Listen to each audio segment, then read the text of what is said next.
గుణ చామంతి మేడలో తాళి కట్టబోతూ ఉంటే, బాబు ఈ తాళి పడిన మరుక్షణం నేను ప్రాణాలతో ఉండను అని చామంతి అనుకుంటూ చాలా బాధపడుతూ ఉంటుంది. అలా గుణ తాళి కడుతూ ఉంటే, హమ్మయ్య! పెళ్లి పూర్తయిపోతుంది అని రమాదేవి, రోజా సంతోషపడుతూ ఉంటే, సరిగ్గా అప్పుడే ప్రేమ్ అక్కడికొచ్చి గుణాని మెడ పట్టుకొని కిందికి తోసిపడేస్తాడు. "ఏయ్ ప్రేమ్, నీకేమైనా పిచ్చి పట్టిందా?" అని హర్ష, రమాదేవి, రోజా అందరూ నిలదీస్తూ ఉంటారు.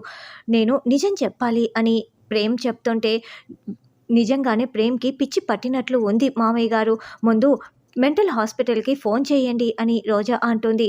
చూడండి, నేను ఈ త్రిపాఠి గురించిన మొత్తం నిజాలు చెప్తాను. ఆ తర్వాత మీరు నన్ను ఎక్కడికి పంపిస్తారో మీ ఇష్టం అని చామంతి, ఆ రోజు నువ్వు గుళ్ళో ఒకతనికి బాగోలేకపోతే హాస్పిటల్‌లో జాయిన్ చేసావు కదా! అతను నీకు ఏవో కొన్ని ఆధారాలు ఇచ్చారు. వెళ్లి తీసుకురా అని చెప్పటంతో అవి ఎక్కడున్నాయో చామంతి చెప్తుంది. ప్రేమ్ దానిని ఆ పెన్ డ్రైవ్‌ని తీసుకొచ్చి చిట్టి చేతికి ఇచ్చి, శివయ్య చనిపోతూ ప్రాణాలు కోల్పోతూ చెప్పిన పిన్ నంబర్‌ని ఇస్తాడు. అందులో ఉన్న వీడియో త్రిపాఠి బాలరాజుని శవంని కాల్చేయటం మొత్తం ఉంటుంది.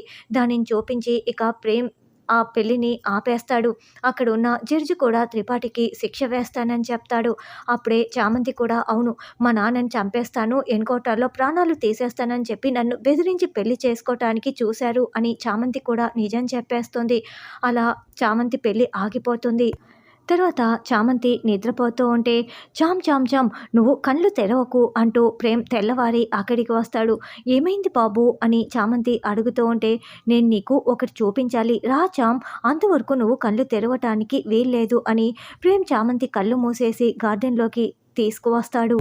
చామంతిని గార్డెన్‌లోకి తీసుకొచ్చి, ఇప్పుడు కళ్ళు తెరు అని తన చేతిని అడ్డు తీస్తాడు.